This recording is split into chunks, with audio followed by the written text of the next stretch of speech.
Oh, buddy. The Big 12 needs a big weekend this weekend. Again, there were some outlets, some people out there who were like, oh, the Big 12 wasn't as bad as you think. The Big 12 was pretty sour with TCU getting upset, a 3-touchdown favorite, with Texas Tech losing to Wyoming. And so many people are out there, oh, Wyoming's so good. Dude, shut up. You take your lumps on this one.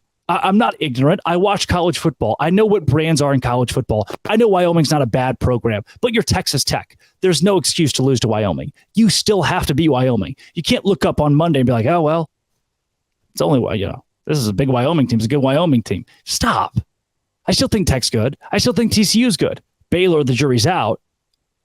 But that's another embarrassing cog here. I thought West Virginia represented the conference well, but those three teams, Baylor, TCU, and Texas Tech, did not. Baylor, the king of them, losing to Texas State. That's bad. Really, really bad. Texas State's first win versus a Power 5 team ever. So is there pressure on the Big 12 to win now? Optically, yes. Yes, there is.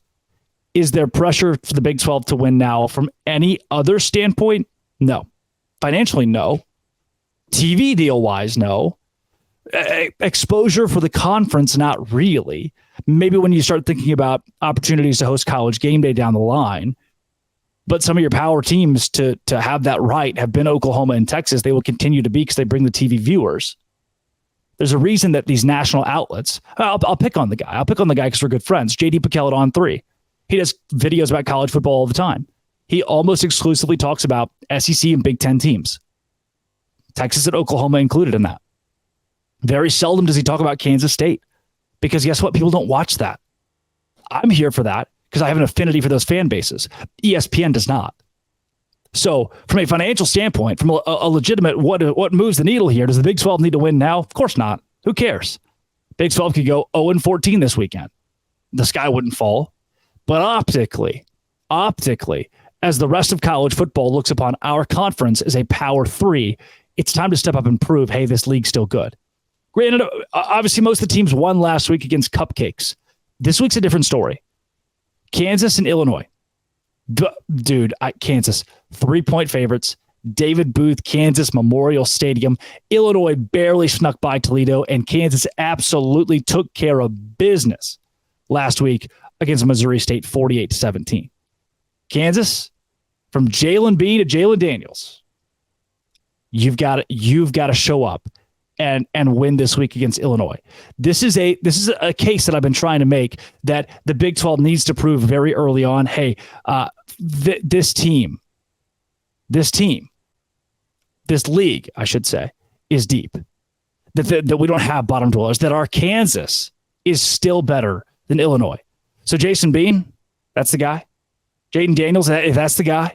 Whoever it is for Kansas, Devin Neal, somebody step up. If you look at the ESPN FPI projector, Illinois with a 59% chance to beat Kansas this weekend. Kansas, get it done. Opportunities for the Pac-12 and the Big 12 to clash. This is a big one here, too, because of what Colorado just did to TCU. People are screaming across the country as if Colorado's not going to the Big 12. People are screaming, oh, the Pac-12 is so much better than the Big 12. Our 1-11 Colorado team just beat up on TCU. Dude, give me a break. If that's what they want to stream, if that's going to be the big thing this week, is that, oh, the Pac-12 is so much better, then what the Big 12 needs is for lowly Baylor, who just got blown out by Texas State, to take on Utah at home at McLean Stadium and win. If that happens, if Baylor, transitive property, lost to Texas State and then beats the Pac-12 champion Utah, that's big. That sends a statement across college football that says, hey, even maybe the worst team in the Big 12 can still beat the Pac-12 champion. Prove that if you're Baylor, you prove that Texas State loss is a fluke. You bring out Sawyer Robertson, a Lubbock Coronado, Mike Leach kid, transfer from Mississippi State, and you go win that football game. The Big 12 has an awesome opportunity to trump the Pac-12 after what happened with Colorado and Utah, making Colorado and TCU last week. Baylor, go beat Utah. Iowa State. An Iowa team that many consider to be in the top 25 and to be one of the better teams in the Big 10 by virtue of their defense.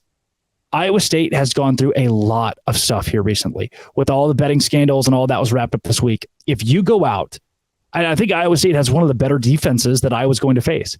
If you go out and you win at Jack Tri Stadium at 2:30, huge. Huge for the Big 12. To prove that, again, the depth of this league, Iowa State, who's not one of the better teams in this conference, can beat a Big Ten team, completely erases the bad taste in the mouth from last week. Cincy at Pittsburgh, 7-point dogs. Huge opportunity for Cincinnati to go into Pittsburgh and get a win on the CW. I don't even know if I get that. I don't think I'll be able to watch that. I think Cincinnati's got as good a shot as anybody. Emory Jones is not a bad quarterback. He impressed me a lot last week. Cincinnati get it done. Oregon, Texas Tech. Texas Tech's in a very similar situation as Baylor as, hey, we just suffered a really, really tough loss. How do we bounce back? We go in and we beat Oregon. We go in and we prove, hey, again, a team that now optically is in the middle of the pack in the Big 12 or the bottom of the pack in the Big 12 can beat an Oregon. Huge to prove. UCF, Boise. UCF, I think, could be one of the better teams in the Big 12. Boise just got cooked by Washington. UCF goes to Boise and gets the win. 3.5-point favorites. They win by at least 7. And then Oklahoma State, Arizona State, another one of those Pac-12, Big 12 games. Oklahoma State has an opportunity, along with Baylor, to prove, hey, the Big 12, even if it's not the best team in the conference, even without Oklahoma and Texas, we own the Pac-12. And you Pac-12 teams that are coming into the Big 12, just know that you're not going to push us around. I need this week. I don't care about Texas and Alabama. They don't go here anymore. I need Kansas to take care of Illinois. I need Baylor to beat Utah. Iowa State to beat Iowa, Cincy to beat Pitt, Texas Tech to beat Oregon, Boise State to make it UCF to beat Boise State, and Oklahoma State to beat Arizona State. I'm asking a lot of this conference here. But if you do it, you take last week away and you prove the Big 12 is still a king in college football. On Locked On Big 12, part of the Locked On Podcast Network, your team every day.